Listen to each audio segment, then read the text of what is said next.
All the footage that we were able to get from commercial archives and from the National Archives came to us without sound.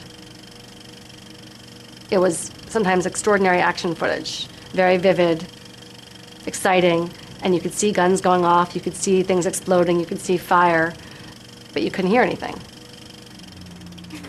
But when we locked our picture and started to add sound, our sound editors got very excited. The Battle of Lady Gulf. Found out, for example, the sound of this particular kind of machine gun. What kind of sound does that make? Or what kind of sound does a German 88 artillery piece make when it's going off, or a tank? Tell me, what tracks the marching is on going out and what track the car passes coming in?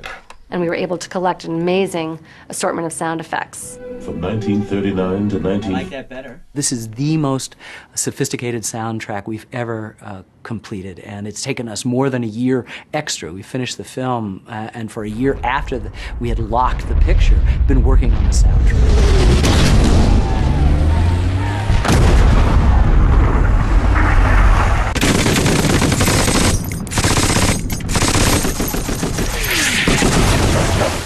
Hugely important to us that the planes buzz you, that the debris from an explosion falls on your shoulders, and to just have just the tiniest fraction of a sense of what it might have been like for these kids to have gone through what they did.